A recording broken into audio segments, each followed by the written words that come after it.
السلام علیکم۔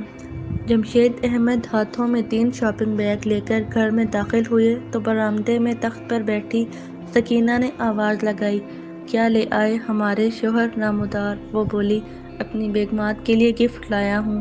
جمشید احمد نے قریب آتے ہوئے کہا اور بیگ میں سے جوڑے نکال کر اس کے قریب تخت پر ڈال دیے۔ سکینہ کپڑے اٹھا کر دیکھنے لگی، یہ تمہارا ہے؟ جمشید احمد نے ایک جوڑا اٹھا کر اس کی طرف بڑھایا۔ ہاں ہاں، ان دونوں کے لیے تو اچھے اچھے لیے ہیں اور میرے لیے حسب عادت سب سے برا، وہ تنگ کر بولی۔ آنکھیں پھاڑ کر دیکھ، سب کا کپڑا اور قیمت ایک ہی ہے، بس پرنٹ اور کلر کا فرق ہے۔ آسماں تم سے زیادہ گوری ہے، اس لیے اس کے لیے تیز کلر لے لیا ہے۔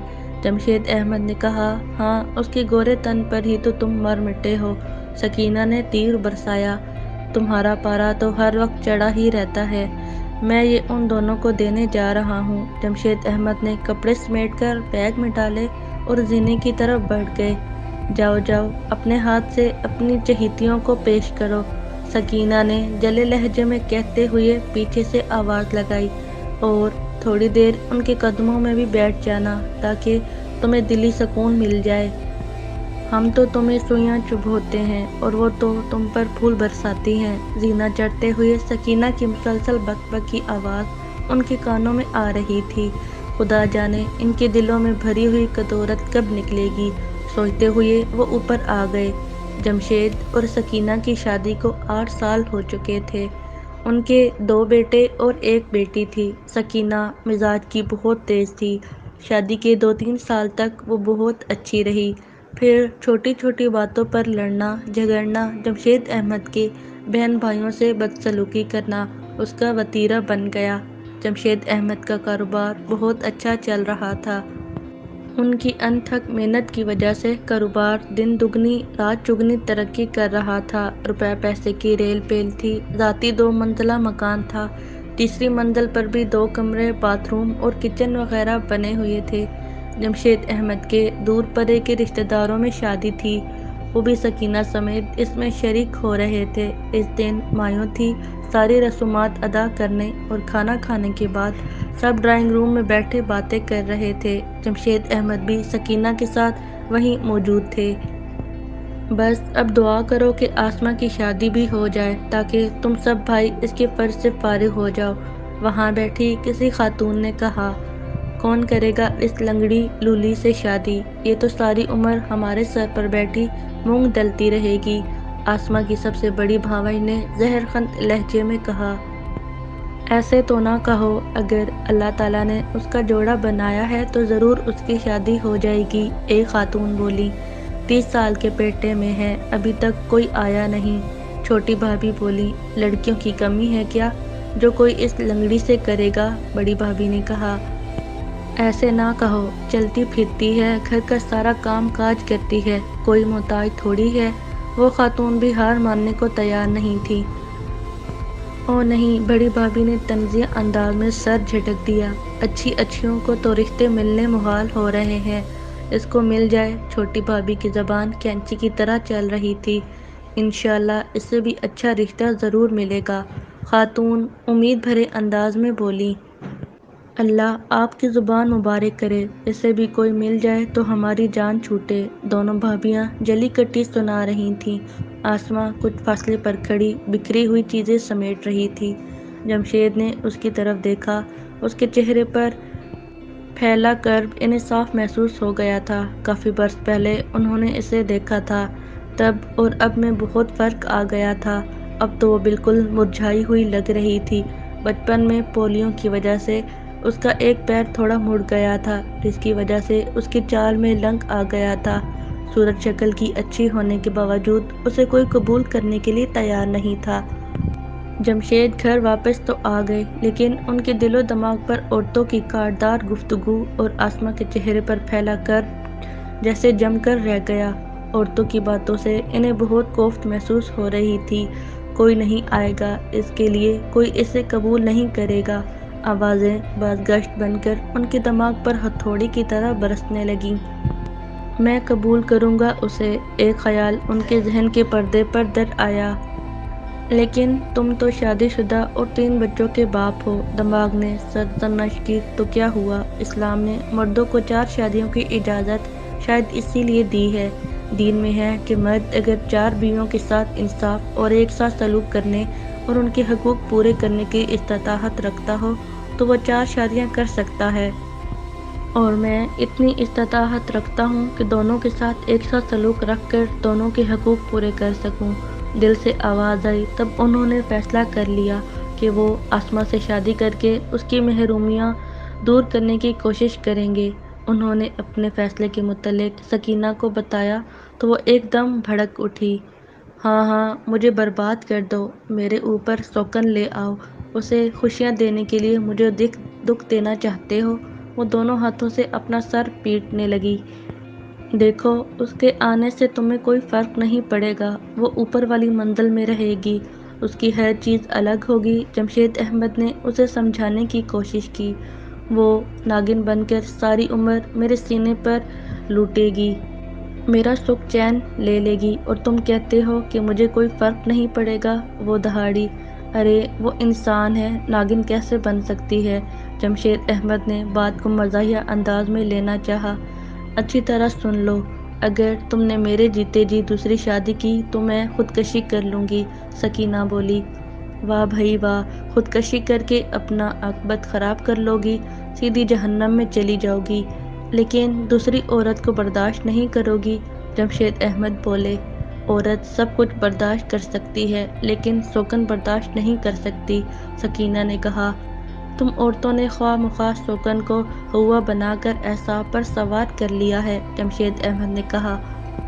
سکینہ نے رو دھو کر منہ پھلا کر دھمکیاں دے کر انہیں دوسری شادی سے باز رکھنے کی ہر ممکن کوشش کر ڈالی، لیکن وہ اٹل فیصلہ کر چکے تھے۔ اگر ان کے وجود سے کسی اور عورت کی محرومیاں دور ہو جائیں، اسے بھی زندگی کی خوشیاں مل جائیں تو اس میں کوئی حرج نہیں ہے، وہ سوچتے۔ پھر وہ 4 گواہوں کی موجودگی میں آسماء سے نکاح کر کے اسے اپنے گھر لے آئے۔ انہوں نے آسماء کی رہائش کے لیے اوپر والی منزل میں بندوبست کر دیا تھا۔ دوسرے دن ان کے آفس جانے کے بعد سکینہ بپھری ہوئی شیرنی کی طرح اوپر آ گئی۔ ناگن، تو نے مجھے ہی ڈس لیا، یہ کہتے ہوئے ساتھ ہی سکینہ نے ایک زوردار تھپڑ اس کے منہ پر جڑ دیا۔ آسماء کو یہ تو اندازہ تھا کہ اس کا استقبال اچھی طرح نہیں ہوگا، لیکن اس قدر برا سلوک وہ ہکا بکا رہ گئی۔ تجھے ذرا شرم نہیں آئی میری زندگی میں آگ لگاتے؟ تو ڈائن بن کر ہم سب کو کھانے کے لیے آ گئی، تجھے کوئی اور نہیں ملا تو میرا شوہر مجھ سے چھین لیا۔ سکینہ کی آنکھوں میں چنگاریاں سی پھوٹ رہی تھیں، زبان زہر اگل رہی تھی۔ آسماء کی سمجھ میں کچھ نہیں آ رہا تھا۔ وہ ایک ہاتھ گال پر رکھے ڈبڈبائی ہوئی آنکھوں سے اسے دیکھے جا رہی تھی۔ یاد رکھ، میں تجھے اپنے شوہر پر قبضہ جمانے نہیں دوں گی، میں تیرا جینا حرام کر دوں گی، اور اب جب وہ آئے گا نا تو معصوم بن کر اس سے ایک کی 2 لگائے گی اس کے دل میں اپنی جگہ بنانے کے لیے، لیکن ان کے دل میں تو کیا، تو اس گھر میں بھی اپنی جگہ نہیں بنا پائے گی۔ سکینہ پیر پٹکتی واپس چلی گئی۔ آسماء کے اعصاب جواب دینے لگے۔ اسے احساس ہوا کہ اس کے لیے تو دونوں طرف ہی کھائی تھی، ادھر بھی عورتوں کی زہر اگلتی باتیں دل کو زخمی کرتی تھیں اور ادھر بھی زہر اگلتی باتوں سے ہی واسطہ رہے گا۔ شام کو جمشید احمد آفس سے آنے کے بعد کچھ دیر نیچے بیٹھ کر اوپر آ گئے۔ دن کیسا گزرا؟ انہوں نے پوچھا۔ اچھا گزر گیا، آسماء نے اپنے ہونٹوں پر مسکراہٹ لاتے ہوئے کہا۔ سکینہ یہاں آئی تھی؟ انہوں نے پوچھا۔ جی، اس نے دھیمی آواز میں کہا۔ اس نے کچھ کہا تو نہیں؟ انہوں نے پوچھا۔ نہیں، آسماء نے مختصر جواب دیا۔ کمال حال ہے، وہ ہنس دیے۔ وقت تیزی سے گزرنے لگا۔ جمشید احمد دونوں بیویوں کے ساتھ یکساں سلوک رواں رکھتے تھے۔ کھانا پینا، پہننا اوڑھنا، آنا جانا، ہر چیز یکساں تھی۔ انہوں نے آسماء کو بھی آرام و آسائش کی ہر چیز مہیا کر دی تھی۔ دونوں کا آپس میں کوئی تعلق بھی نہیں تھا۔ وہ اوپر والی منزل پر اور سکینہ بچوں کے ساتھ نیچے رہتی تھی۔ جمشید احمد دونوں کو وقت بھی ایک سا دیتے تھے۔ چھٹی والے دن باری باری ان کو الگ الگ گھمانے پھرانے لے کر جاتے۔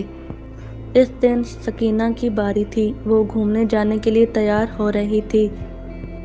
آسمہ کو بھی ساتھ لے لیں؟ جمشید احمد نے ازارائے مذاق کہا۔ کیا؟ سکینہ نے آنکھیں دکھائیں۔ وہ بیچاری گھر میں اکیلی ہے، کیا حرج ہے اگر ہم اسے بھی ساتھ لے جائیں؟ وہ بولے۔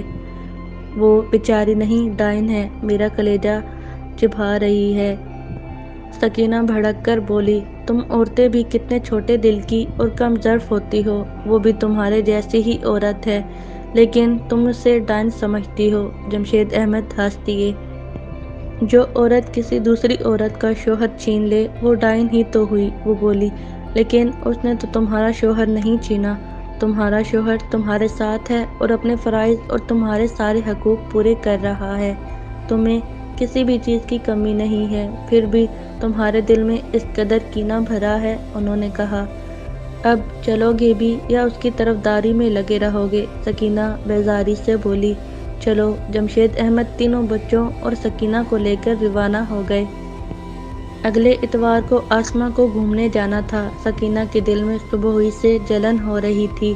جب بھی آسمہ کی باری آتی وہ انگاروں پر لوٹنا شروع ہو جاتی، جمشید احمد سے بات بے بات دنگا فساد شروع کر دیتی۔ تب وہ بیزار ہو کر آسمہ کے پاس چلے جاتے۔ اس کا برتاؤ ان کے ساتھ بہت اچھا تھا، وہ اس کے پاس آ کر سکون سا محسوس کرتے۔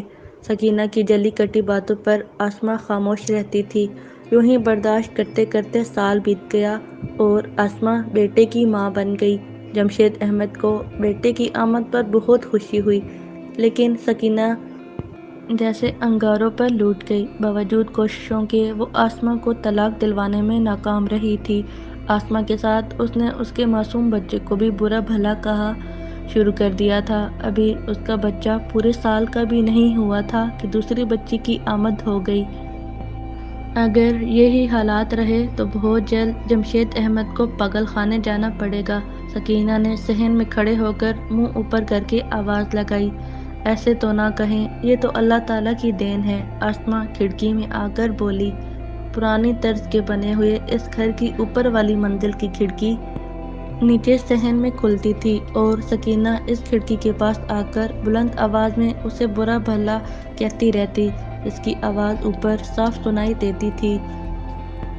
آسمہ اس کی بکواس سن کر خاموشی اختیار کر لیتی تھی کہ اسی میں ہی عافیت تھی۔ آسمہ کو جمشید احمد سے کوئی شکایت نہیں تھی۔ انہوں نے اس کی روکھی پھیکی بے رنگ زندگی میں خوشیوں کے پھول کھلا دیے تھے۔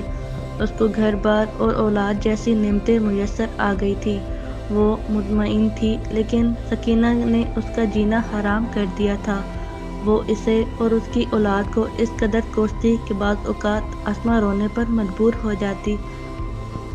آہستہ آہستہ اس کی قوت برداشت بھی جواب دینے لگی۔ اب وہ بھی کھڑکی میں کھڑے ہو کر سکینہ کو جواب دینے لگی تھی۔ شام کو جب جمشید احمد گھر واپس آتے تو سکینہ ان کے کان بھرتی۔ وہ تمہاری چہیتی لاڈلی کھڑکی میں کھڑے ہو کر اتنی زور سے چیختی چلاتی ہے کہ سارے محلے میں اس کی آوازیں گونجتی ہیں۔ وہ سارے محلے میں تمہارا منہ کالا کر دے گی، تمہاری عزت دو کوڑی کی کر دی ہے اس نے۔ اور جب جمشید احمد آسمہ سے بات پرس کرنے کی کوشش کرتے تو وہ بھی غصے میں جواب دیتی، انہوں نے ہی میرا منہ کھلوایا ہے، میری قوت برداشت جواب دے چکی ہے۔ جب وہ میرے بچوں کو بری طرح کوستی ہیں تو مجھ سے برداشت نہیں ہوتا۔ جمشید احمد کو اندازہ ہونا شروع ہو گیا تھا کہ دونوں طرف برابر کی ٹھن گئی ہے۔ اب یہ دونوں عورتیں مل کر ان کی ذات کو پیسنا شروع کر دیں گی۔ حالانکہ وجہ ایسی کچھ بھی نہیں تھی، وہ تو دونوں سے برابری کا سلوک کر رہے تھے، دونوں کے حقوق ادا کر رہے تھے، لیکن عورتیں اپنی فطرت سے کب باز آ سکتی ہیں؟ جمشید احمد سوچنے پر مجبور ہو گئے تھے۔ اس شام ابھی وہ گیٹ سے اندر داخل ہو ہی رہے تھے کہ اوپر والی کھڑکی سے دو تین پیاز نیچے صحن میں آ کر گرے۔ وہ تو اللہ کا شکر کہ وہ کچھ پیچھے تھے، ورنہ پیاز ان کے سر پر گرنے یقینی تھے۔ صحن میں جگہ جگہ پیاز پڑے تھے۔ یہ کیا ہو رہا ہے؟ انہوں نے سر اٹھا کر کھڑکی میں کھڑی آسمہ سے پوچھا۔ وہ کہتی ہیں کہ آپ میرے لیے اچھی اعلیٰ کوالٹی کی سبزیاں لاتے ہیں اور ان کو سڑی باسی سبزیاں لا کر دیتے ہیں۔ میں انہیں دکھا رہی تھی کہ جیسے پیاز آپ کو لا کر دیے ویسے ہی میرے لیے بھی لائے ہیں، آسمہ بولی۔ تم دونوں پاگل ہو گئی ہو کیا؟ جمشید احمد غصے سے دہاڑے، یہ تمہاری لاڈلی پاگل ہو گئی ہے، یہ تو تمہارے سر پر مرنا چاہ رہی تھی، وہ تو اللہ نے تمہیں بچا لیا۔ سکینہ ہنستے ہوئے بولی، اٹھاؤ یہ سارے ورنہ ابھی تم دونوں کی خبر لیتا ہوں۔ وہ تحکمانہ انداز میں بولے، اس ناشکری نے پھینکے ہیں، وہی آ کر اٹھائے گی۔ سکینہ اطمینان سے بولی، میں نے تو صرف 3 پھینکے ہیں، باقی تو تم اٹھا اٹھا کر پھینک رہی تھی اور ساتھ میں گالیاں بھی دے رہی تھی۔ آسماء نے بتایا، ابھی 1 منٹ کے اندر یہ نہیں اٹھے تو تم دونوں کا حشر پورا کر دوں گا۔ جمشید احمد کا خون کھول گیا تھا، وہ دھمکی آمیز آواز میں بولے۔ تب سکینہ نے جلدی جلدی پیاز سمیٹنے شروع کر دیے۔ اب دونوں محض آرائی پر اتر آئی تھیں، ہر وقت ایک دوسرے کو جلی کٹی سناتی رہتی تھیں۔ ان دونوں کے درمیان جمشید احمد کی ذات بری طرح پیسی جا رہی تھی۔ اس شام وہ گھر میں داخل ہو کر ابھی صحن تک ہی آئے تھے کہ آسماء نے کھڑکی میں آ کر مخاطب کیا، آج میں نے کوفتے پکائے ہیں، آپ کھانا اوپر آ کر کھائیے گا۔ آسماء نے کہا، میں بھی کوئی روکھی سوکھی نہیں کھلاتی، میں نے بھی بریانی بنائی ہے، تم کھانا ہمارے ساتھ کھاؤ گے۔ سکینہ بھی صحن میں آ کر تحکمانہ انداز میں بولی، یا اللہ، کدھر جاؤں کدھر نہیں جاؤں، کدھر کھاؤں کدھر نہیں کھاؤں، تو ہی مدد کر۔ جمشید احمد مزاحیہ انداز میں بولے، دونوں جگہ تھوڑا تھوڑا کھا لیں۔ آسماء نے کہا، تھوڑا تھوڑا نہیں، تمہیں یہیں رہ کر ہمارے ساتھ ہی پورا پیٹ بھر کر کھانا ہے۔ سکینہ نے حکم دیا۔ میرے کوفتوں کا کیا ہوگا؟ آسماء بولی، تو خود ہی ڈبل ڈبل ٹھوس لینا۔ سکینہ بولی، تم انہیں فریزر میں رکھ دینا، میں کل آ کر کھا لوں گا۔ جمشید احمد نے کہا، چائے باسی کھاؤ لیکن کھاؤ گے ضرور، لاڈلی بیگم نے جو پکائے ہیں، جاؤ ابھی جا کر ٹھونس لو۔ سکینہ تیکھے انداز میں بولی، تم ناراض مت ہو، آج تمہارے ہاتھ کی بریانی کھاؤں گا، کل کوفتے کھا لوں گا۔ وہ مصلحانہ انداز میں بولے، نہیں، اب میں تمہیں بریانی کا 1 چمچہ بھی نہیں دوں گی، اوپر جا کر کوفتے ٹھونسو۔ 2 ٹوک انداز میں کہتے ہوئے سکینہ کمرے میں چلی گئی۔ جمشید احمد کو معلوم تھا کہ اب چاہے وہ اسے منانے سمجھانے کی کتنی ہی کوشش کر لیں، لیکن وہ اپنی ہٹ درمی پر قائم رہے گی، لہٰذا وہ اوپر چلے گئے۔